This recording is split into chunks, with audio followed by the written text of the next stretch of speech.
So for a roll call, Julie? Julie Byers, present. Lori? Laura Schifrin, present.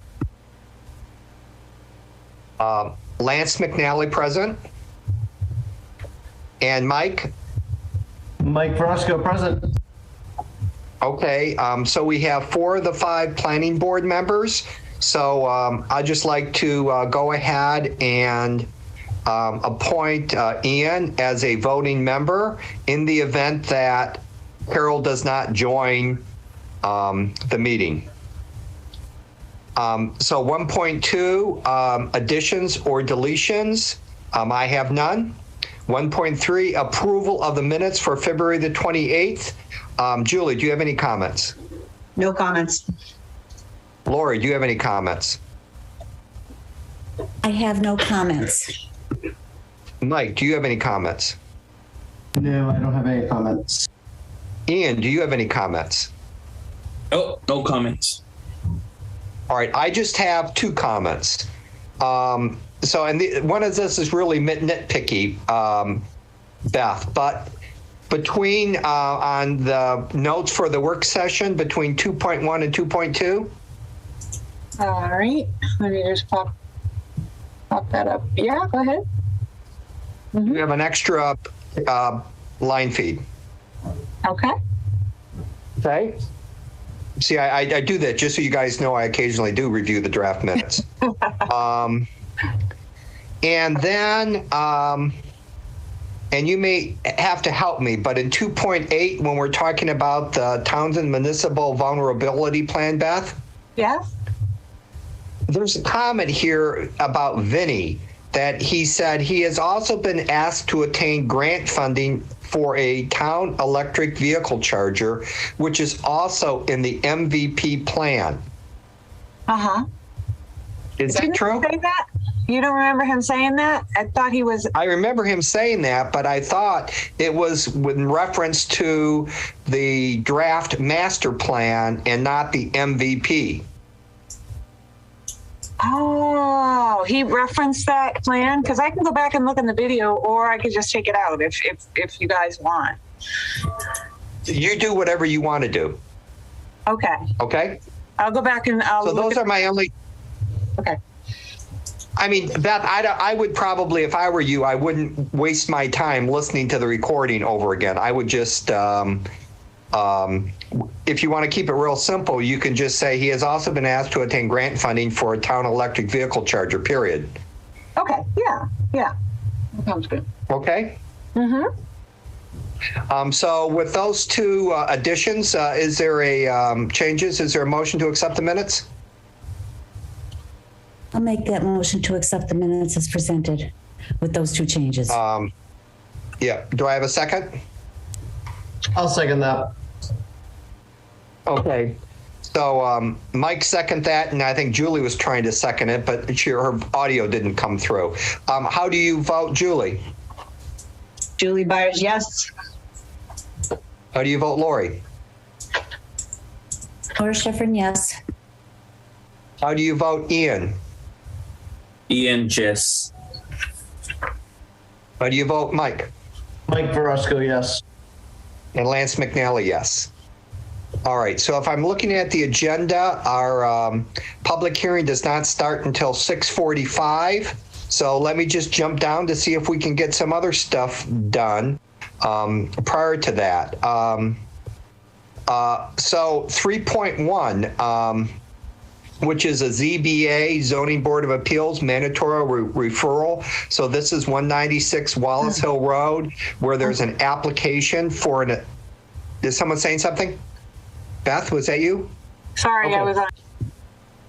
Okay, so there's an application for an accessory apartment for, I believe it's an in-law. I don't know if it's, yeah, an in-law. So a mother-in-law accessory apartment. Which is, you know, one of the main reasons that we have our accessory apartment. And are there any questions or discussions with regards to this mandatory referral? I would just basically then propose, go ahead, Lori. No, I was just going to say I'm in favor of it.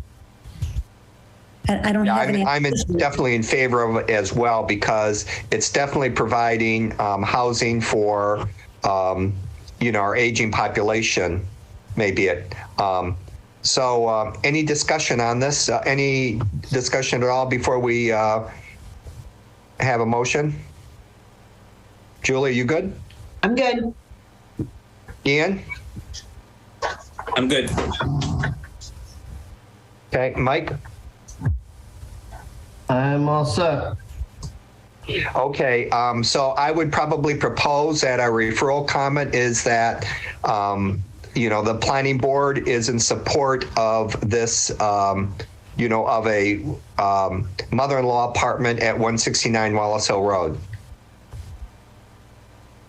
Do I have a second to my motion? I'll second. All right, how do you vote, Julie? Julie Byers, yes. Lori? Does there have to be mother-in-law? I mean, does that have to be part of that? Wouldn't we just be in favor of an in-law? All right, so I will amend my motion to just be basically that the planning board is in support of an in-law apartment. Thank you.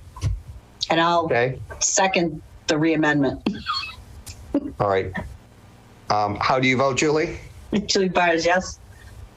Lori? Laura Schifrin, yes. Ian?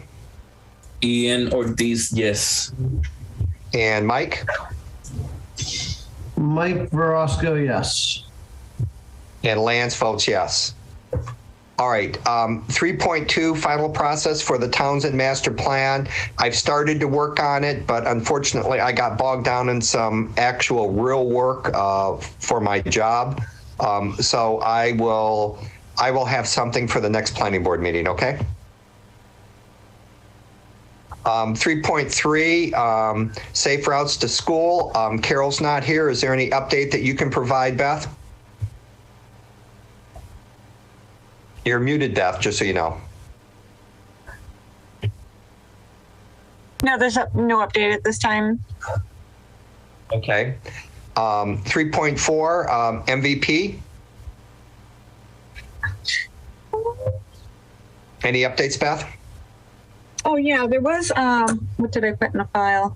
Well, the RFR has dropped for the action grants. However, I haven't had any chance to really go over this with Vinny or with Mike, or we haven't had the core team reconvened yet. So most likely, I'm assuming Townsend will not be interested in submitting for this round. The grant round opened today, and I think applications will be due on May 6th. But that being said, I'm open to discussion. I don't know what, Mike and I have been talking about reconvening the core team and implementing the MVP plan. So, but at this point, it's very preliminary. So that's all I have for that. All right, that sort of covers 3.4 and 3.5, correct, Beth?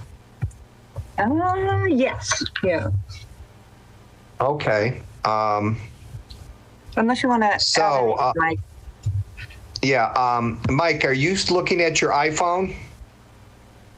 No, I got my iPad up and running. So I finally Are have you a bigger prepared right screen. now, or do you want me to come back from notices from Townsend and other towns? I usually want to come back to that because it's just downloading right now. Okay. All right. DLT assistance application, Beth, 4.2. Yeah, Mike and the Board of Selectmen have submitted a letter. The signed letter is in your file, so you can read it. And basically, the topic of the letter is, under the Mbta Communities topic. And it's basically for research technical assistance in communities that have no public sewer. So I don't know if you want to add to that, Mike, if there's more to it than that, but I think that's already been submitted and we're waiting on a response. Okay, I think we discussed that during our last planning board meeting. Yep. That we're going to model it after, was it Shirley, except that, you know, we're an adjacent community as opposed to a direct community like Shirley. Yeah, and there's All right. topic. Do you want me to add anything on that? This is Mike Crowley. Do you want me to add anything? You're good? Okay. Feel free if you want to add something, Mike. I just was going to say that the letter had been submitted. We'll talk a little bit more about Mbta Communities later on tonight, but the letter specifically asked for funding for a feasibility study for the type of housing that is included in the Mbta Communities law for us as an adjacent community, because that's something, a feasibility study is just essential because we're, like Beth mentioned, we don't have a sewer. And nobody really knows what you can do for high density housing on a septic tank. So it seems like a good thing to know about before we make any plans or commitments. Okay. All right, 4.3, just so everyone's aware that the conservation restriction has been executed. And Beth, you've confirmed that it's been actually recorded as well? Yes, a copy is actually on file, so you can see that in the subfolder. You can read it, and you'll see that it's been recorded. Okay, so that is good news. 4.4, building commissioner's recommendation for e-permitting solution. Yeah, I know Board of it Selectmen happened. decision. Yeah, he is not with us. I didn't ask him to come to the meeting, but he submitted a letter with an analysis based on some of the research he's done. That is in your subfolders. That was taken up at a recent Board of Selectmen meeting, and they have made a decision on which permitting software they want to proceed with.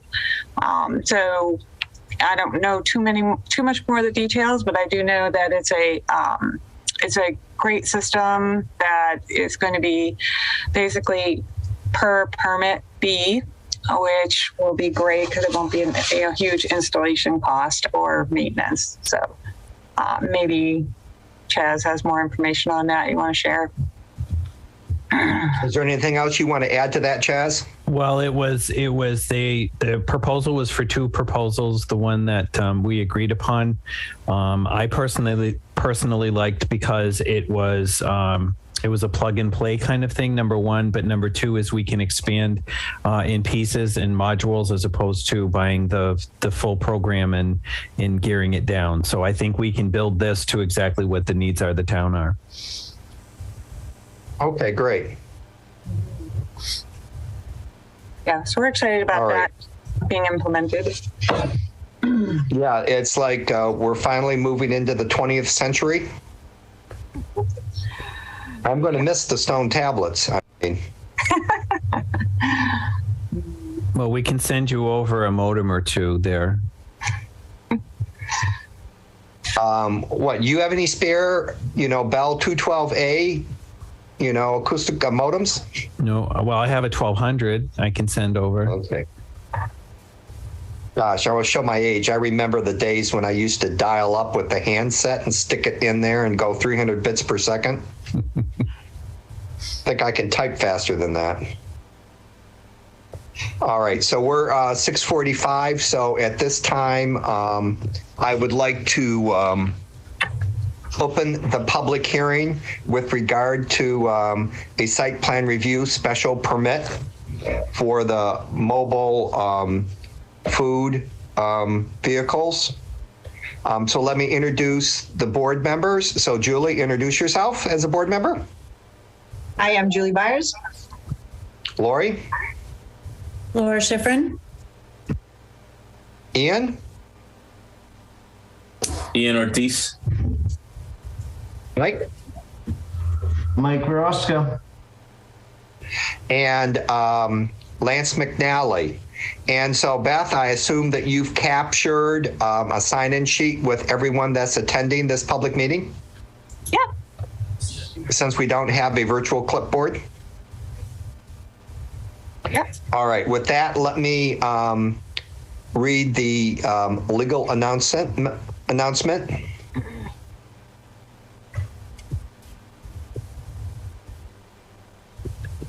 In accordance with MGL Chapter 40A and Townsend zoning bylaws, Section 145-42, site plan review, special permit, and Section 145/65, special permits, the planning board will hold a remote public hearing on Monday, March the 14th, 2022 at 6:45 p.m. on a Zoom link at, and excuse me, I'm not going to try to read the URL unless someone objects to that. To join by phone, call 1-929-205-6099, meeting ID 818-8549-5139, passcode 901900. The planning board will review an application received from Anthony, and how do you pronounce the last name, Beth? Sabatino? Thank you.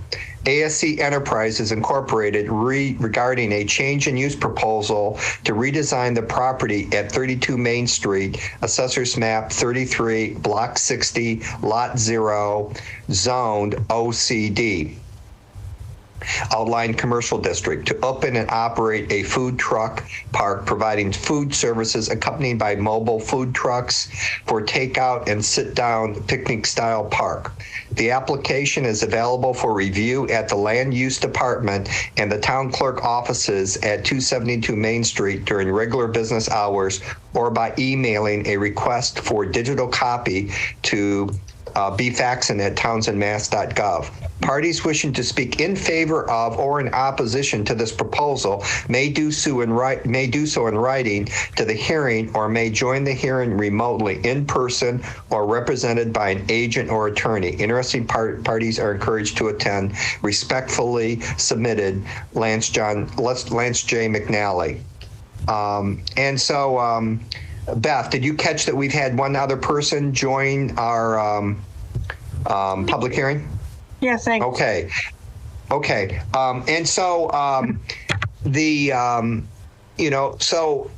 planning board, or at least I did, started to go through, as I'm sure several others, the application that was actually submitted as part of this. And it was more of a very, very high level application that was very preliminary in nature. And so the applicant has informed us that they wish to continue the public hearing until April the 11th at 7:45. At such time, they will have provided us with a complete application.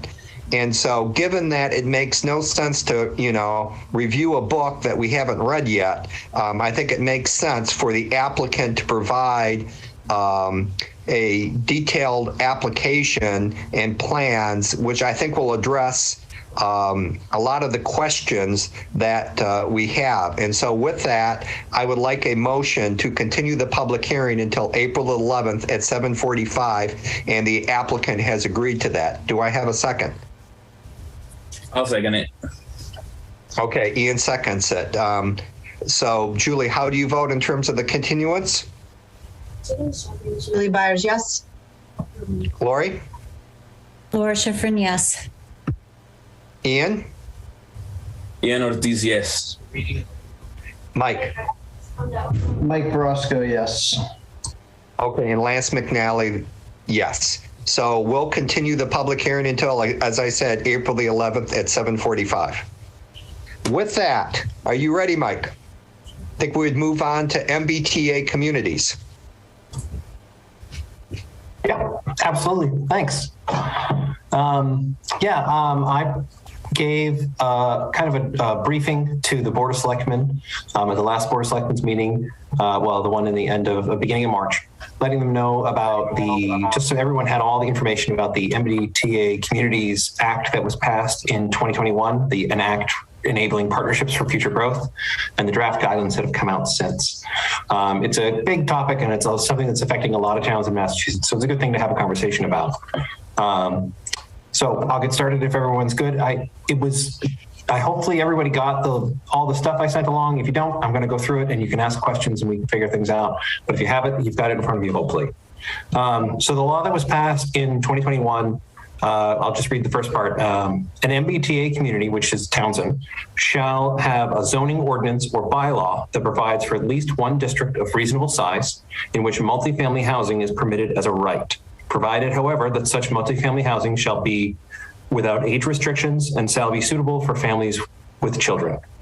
There's a lot of information in there that I'm going to unpack. That's like kind of the byline, the front line. So it's good to know that this is something that is a law that is passed and it's a requirement for Townsend for compliance. There's a lot of things in there that don't have good definitions. We're going to kind of go through and unpack those.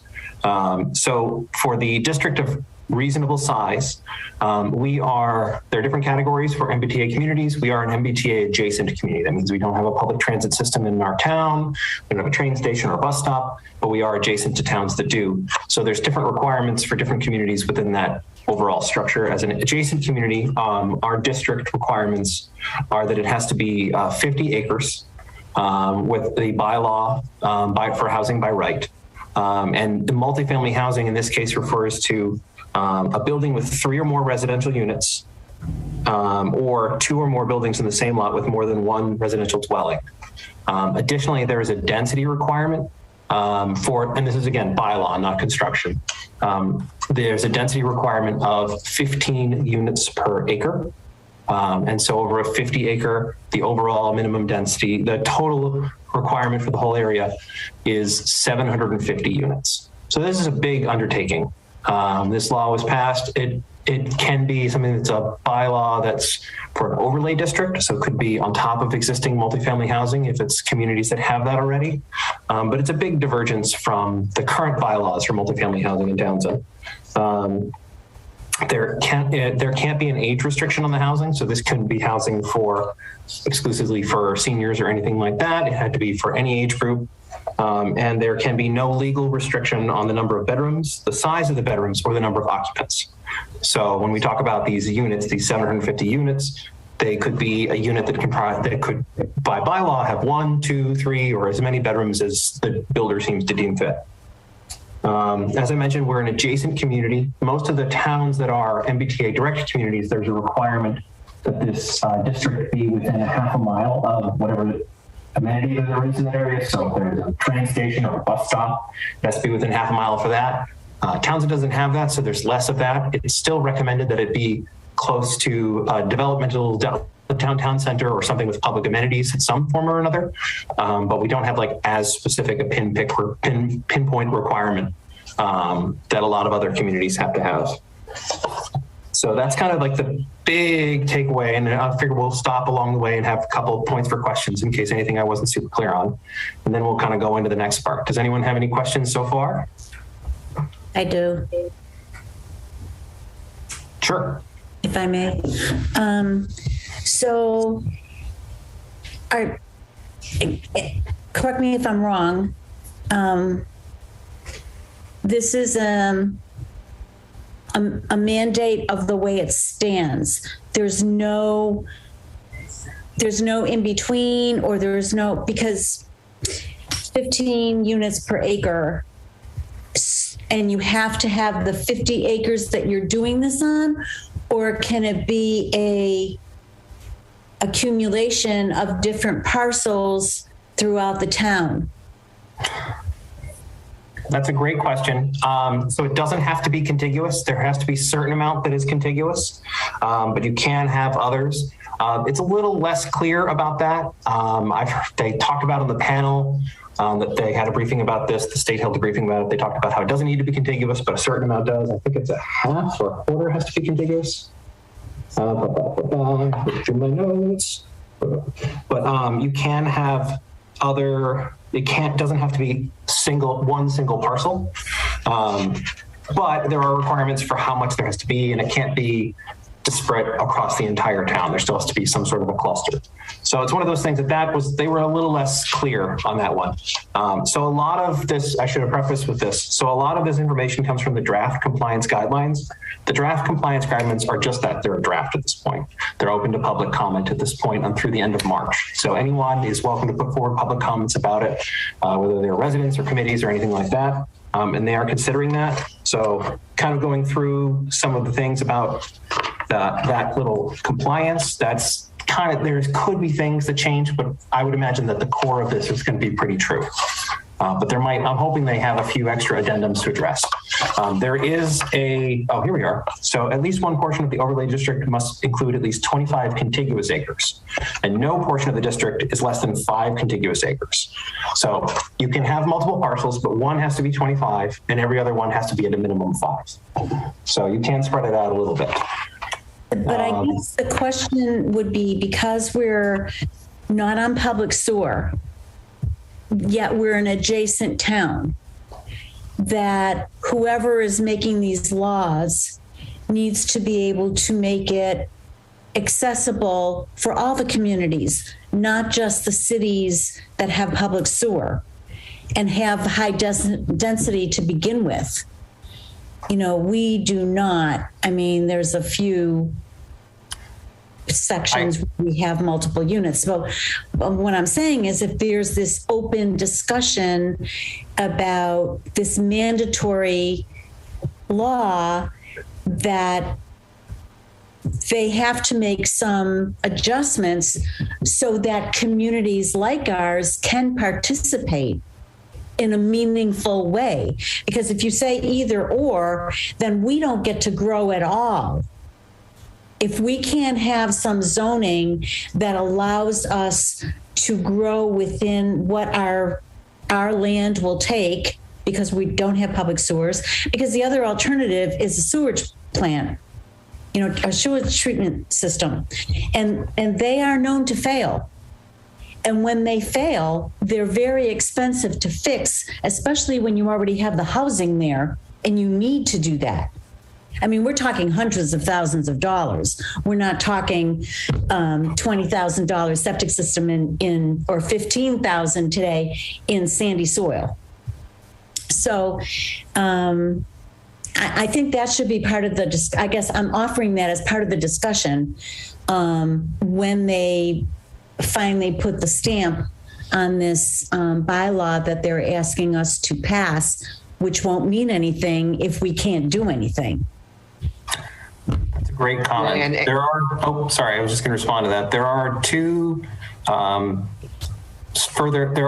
things in the original law that this district shall be subject to any further limitations imposed by Section 40 of Chapter 131 and Title 5 of the State Environmental Code, established pursuant to Section 13, Chapter 21A.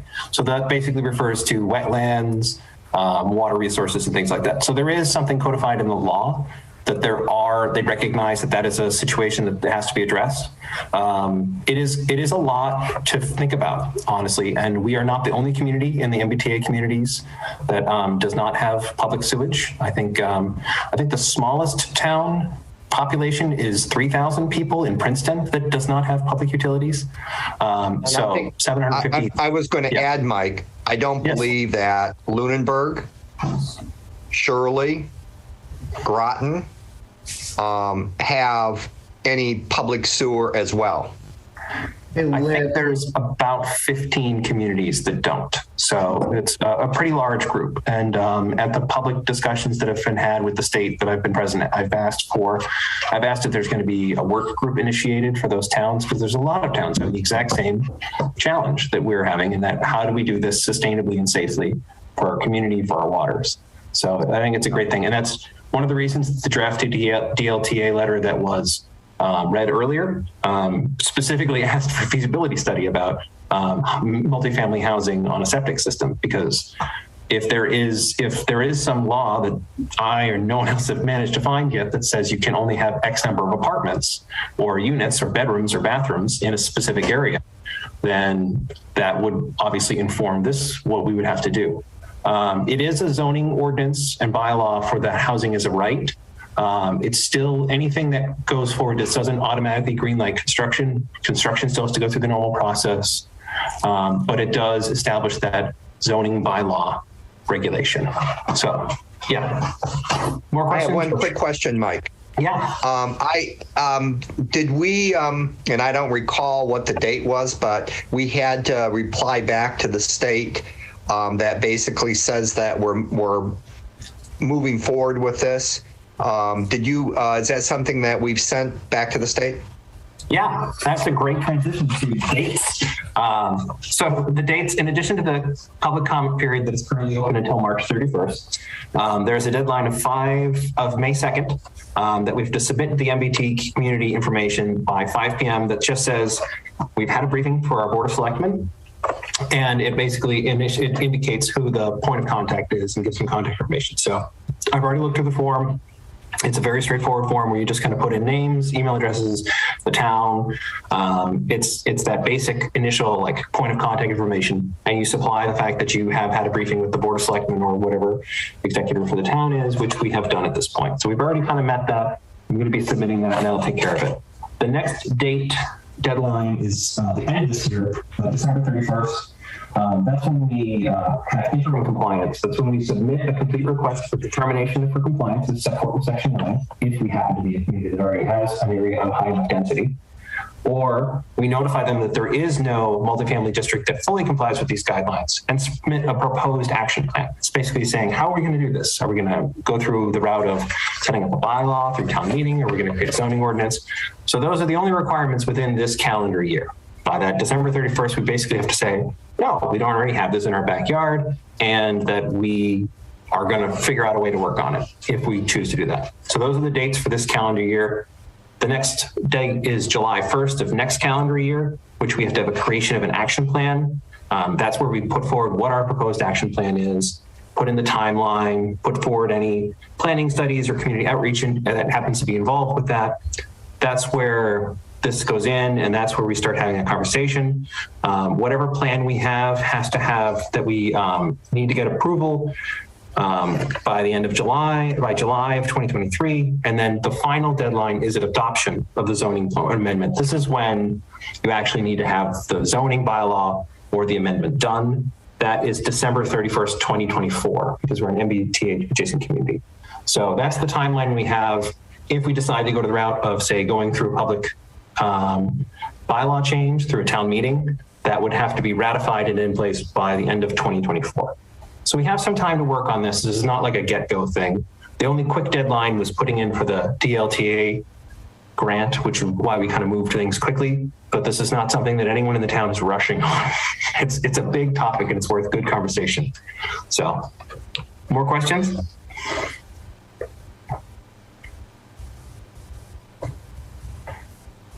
I see Beth waving. Yeah. Can I just ask, is the town going to prepare a comment letter during the comment period on this to address some of the concerns?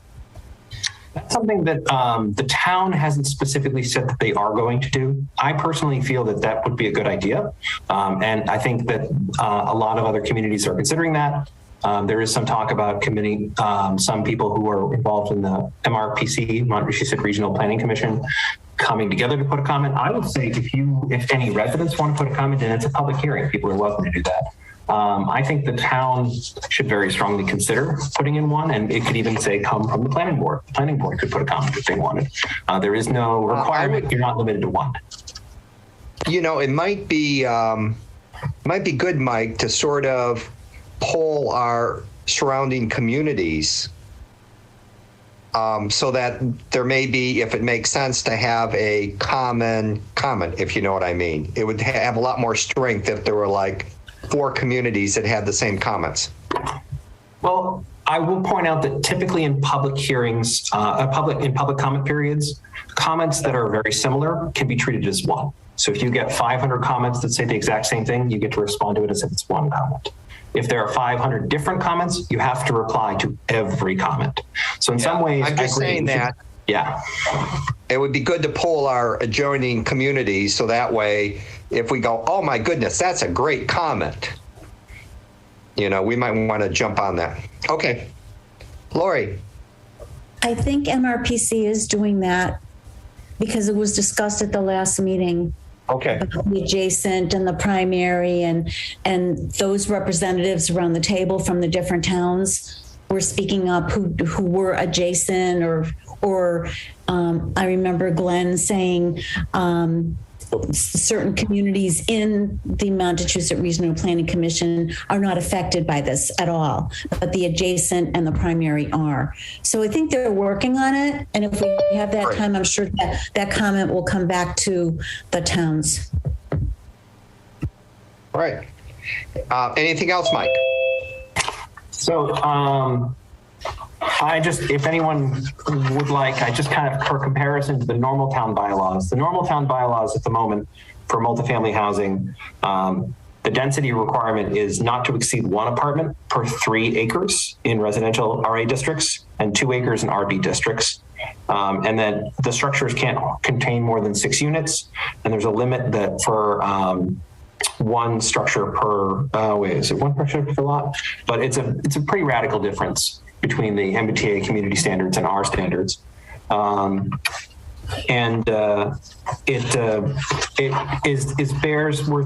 definitely bears worth repeating that this is something that we're really talking about a lot. No one's taking quick action. This is, again, worth mentioning because I'm going to repeat this. This is something, a law requiring a bylaw amendment or a zoning. There's no actual requirement for construction. We can't go put a 50-acre lot in the middle of the wetlands, but it acknowledges there's no requirement for us to actually have a build plan in place at any point in this process. I see a hand up. Lori. I just wanted to make the comment that there was a time around 1990 probably where we had a town meeting and remember Chief May getting up on the town floor saying, if we don't watch it, we're going to be over 10,000 people pretty soon. Well, that never happened. Now we're just about 9,000 people.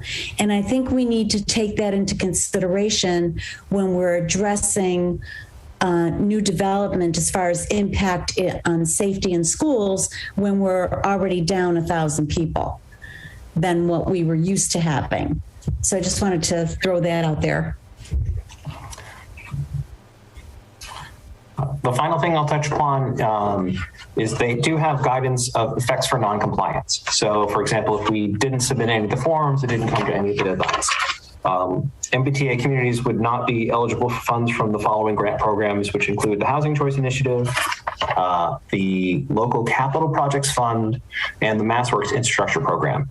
And in addition, the DHCD may, at its discretion, take noncompliance into consideration when making other monetary grants. So there is a little bit of a thing to think about in this is that we will lose access to state funds, and they can choose other funds, not even outlined, that they could say, you're not in compliance, so we're not going to give it to you. So there is, in addition to the law and this being a mandate, there are actual tangible effects if we don't comply as well. So that's just kind of the broad scope of things.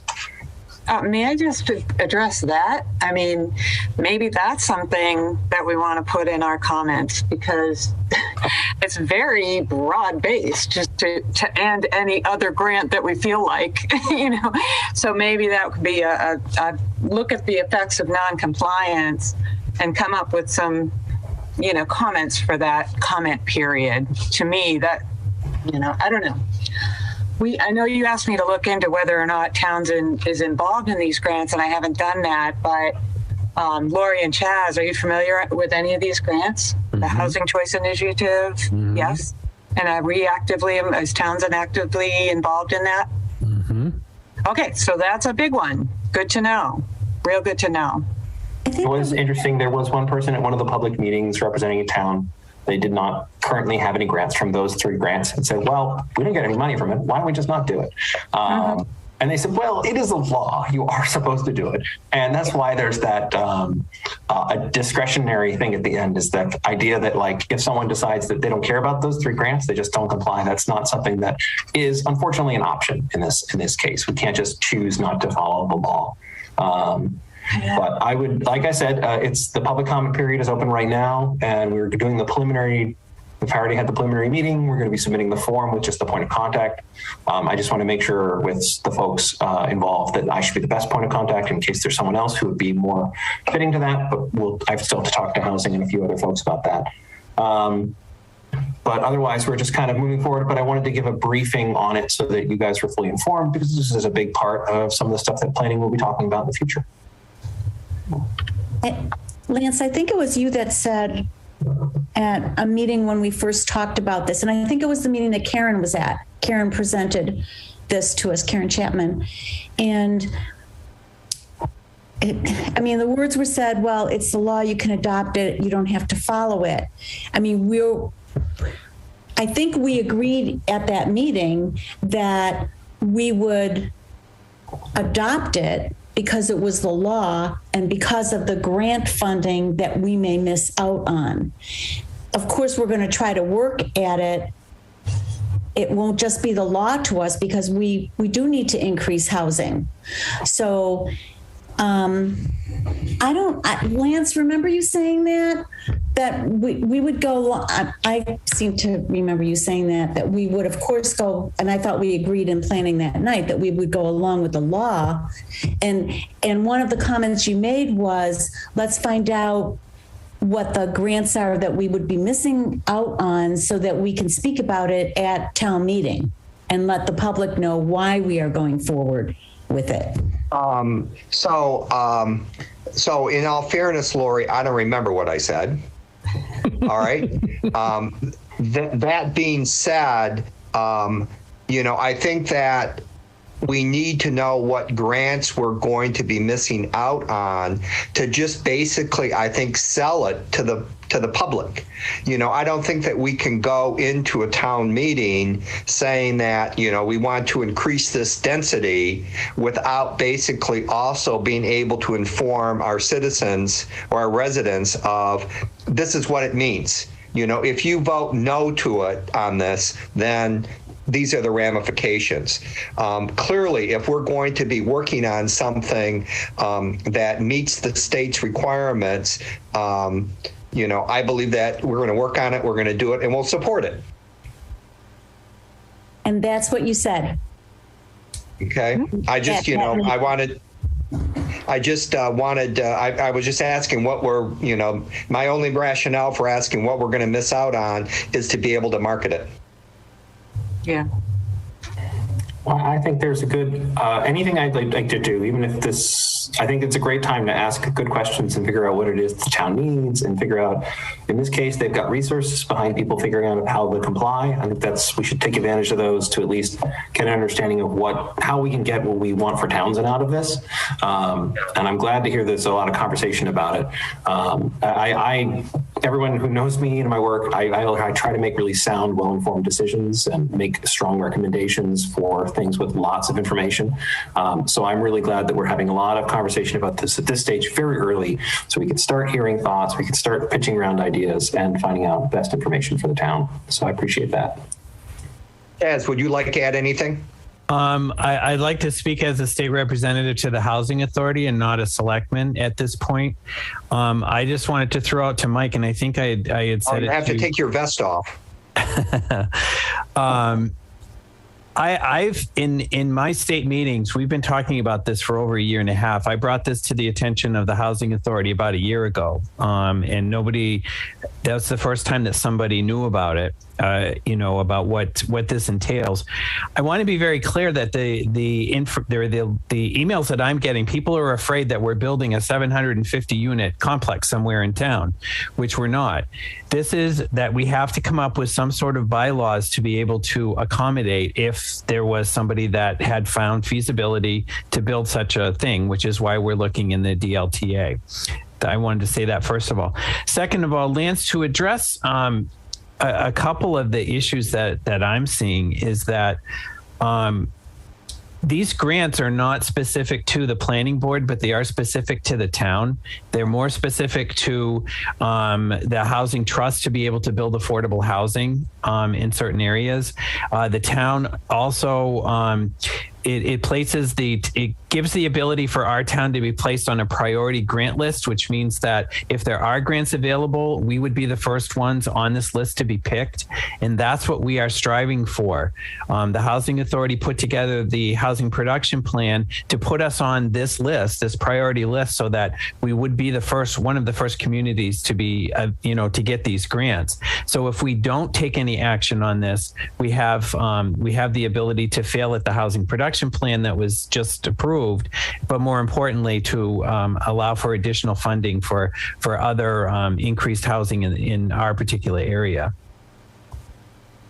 I mean, I believe that everyone on the board supports us moving forward with this, Chaz. Mm-hmm. At least I have not heard anyone saying, oh my God, this is a terrible thing to do.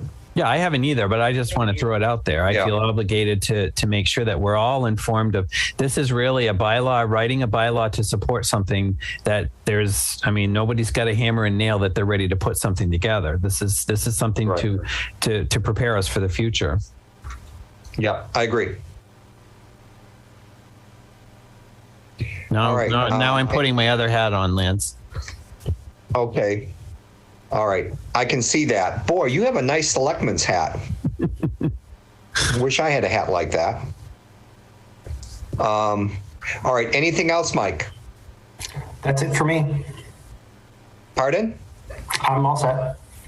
Unless anyone has any more questions, I'm good to go. For taking the time and providing the board with an update. Really appreciate it. Of course. Anytime. Happy to be here to help. Okay. All right. With that, I should have given you a heads up, Mike. Are you ready for your notices from Townsend and other towns? Yes. I want to make sure. Okay. That's in here right, but I think I got it. So I just got to hit back because I was scrolling through them to make sure I could read them all.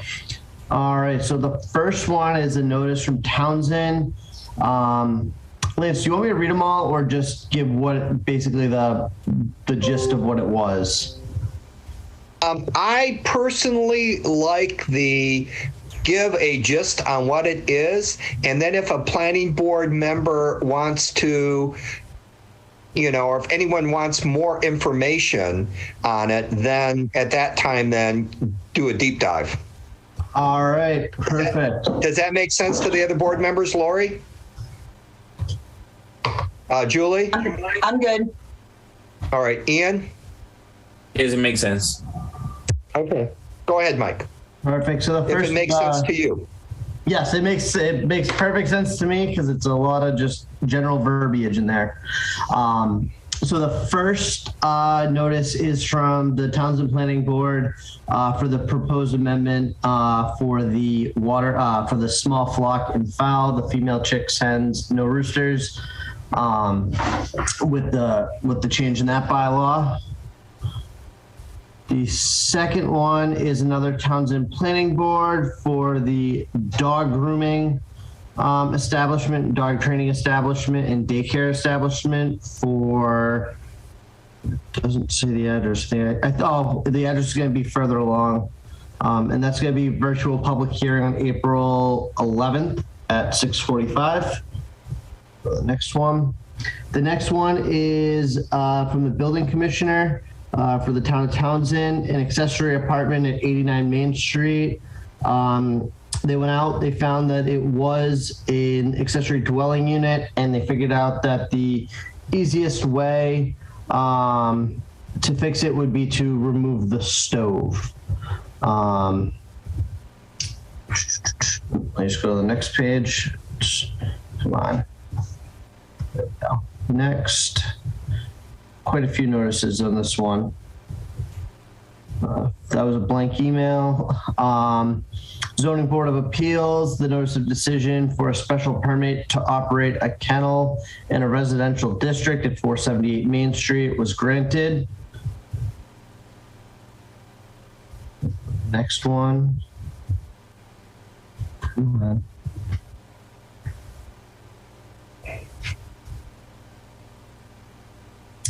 The next one, I believe, is also the last one, and it's just moving over there.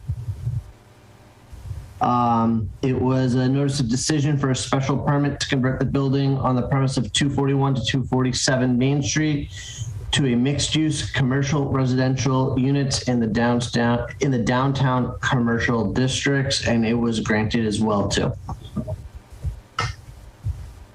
If I'm looking at this right, that is all the notices. Okay. All right, there are no notices from other towns? Not that I'm seeing. Not that I see on here. Yeah. They are in there, Mike. I did update them very late. So Is that the one that was updated like at like 6 2 minutes ago. Yeah. But Oh, there we go. Just updated a minute ago. I was at about 32 minutes ago. Give me 1 second. I'll get them for you guys. That was the blank email I referred to that was in there. That line item. Town of Pepperell. Yep. Zoning bylaw for the planning board will hold a public hearing for a commercial plumbing and pool company. And it's changing from a commercial daycare to a commercial plumbing and pool company.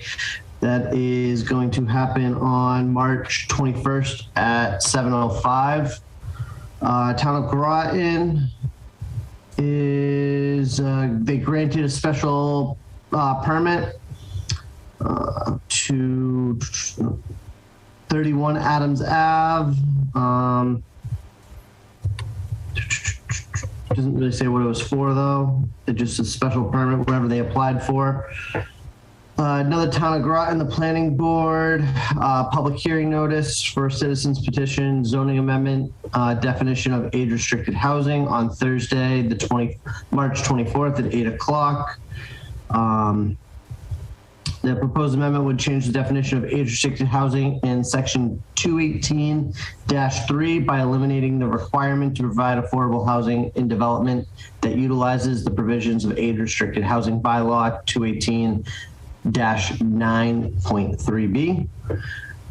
Another one, Town of Groton, planning board public hearing notice for proposed zoning amendment clarification of 218-5.5. The section deals with two distinct types of zoning provisions, a zoning map change and a special permit for certain business uses.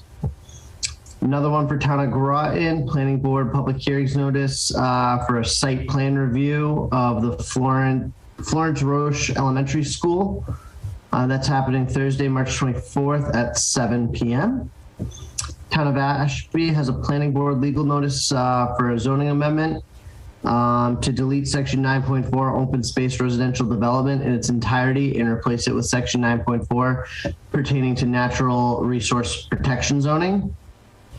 Another one for Town of Ashby, the planning board will be meeting on Wednesday, March 23rd at 7:45 to add section 4.9 rural siting principles to provide guidelines for developing land use, including minimizing destruction of stone walls, woods, roads, and land clearing.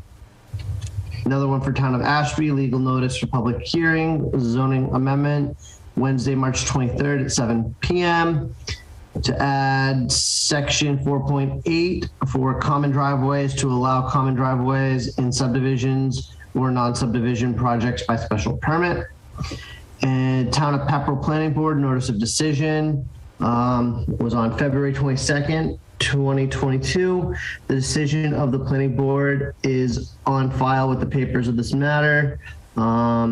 It doesn't say what it was for, but the location was 110 South Road, map 39, parcel lot 3, 4, and 15. And that looks like all of them.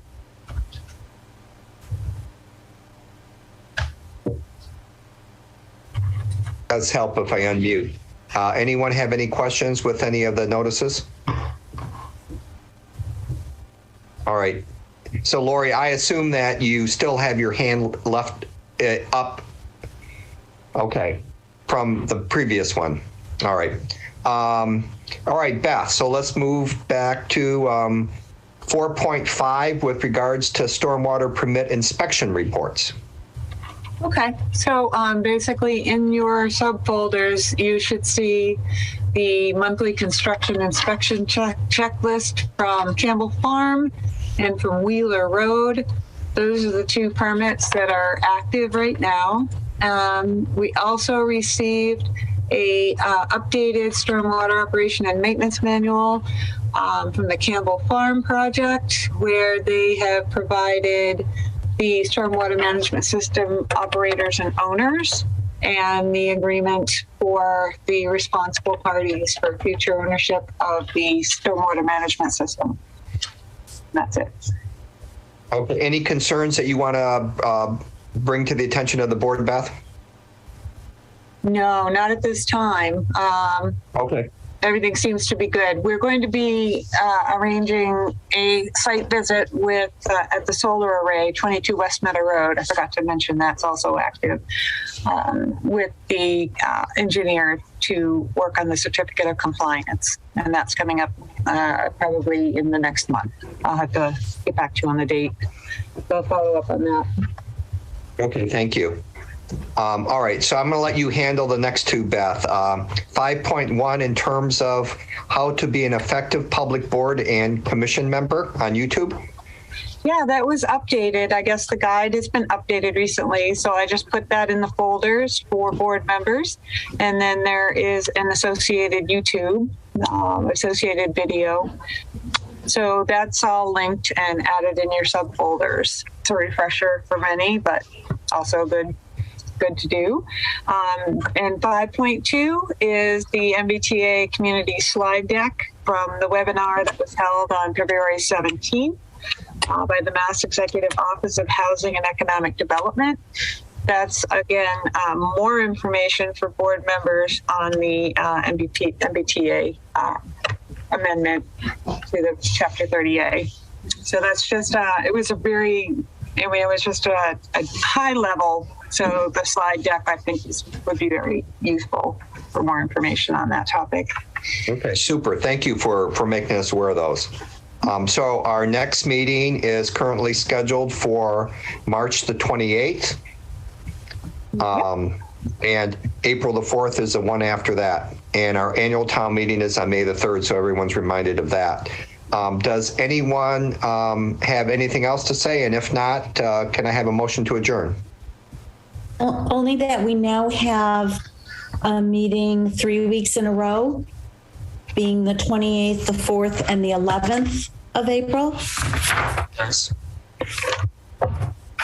I would just ask, the meeting on April 4th was at the request of Mike, land use coordinator. And Mike, did you want to speak to that? Sure.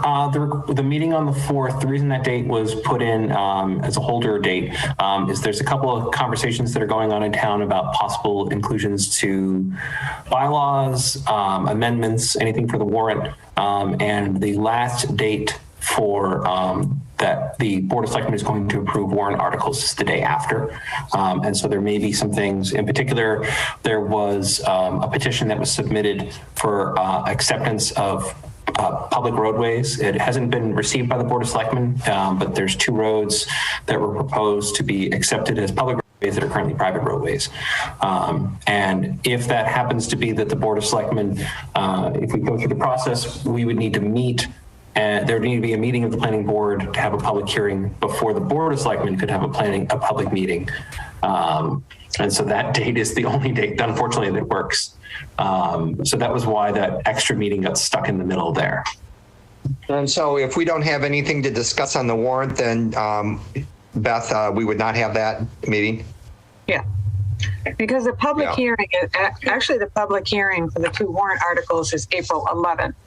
So, there won't be any changes, I wouldn't imagine, to those warrant articles that were submitted.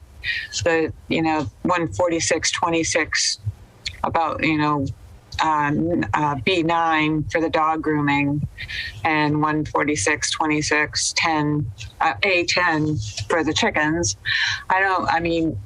I'm not seeing anything that would change in those, but yeah. It's just a placeholder right now. Yeah, exactly. Yeah. Okay. All right. Anything else, Lori?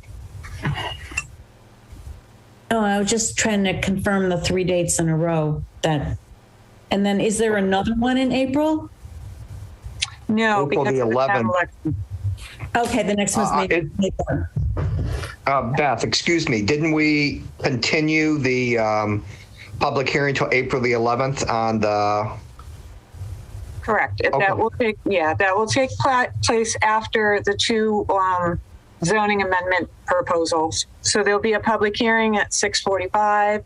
Then there'll be another one at 7:15 for the proposals for the zoning amendments, zoning bylaw amendments. And then after that, 32 Main Street. So Okay, great. April 11th will be a big meeting, but that's because it's the only one in April. We won't be meeting again until May 9th. Okay. All right. Unless there's anything else, can I have a motion to adjourn?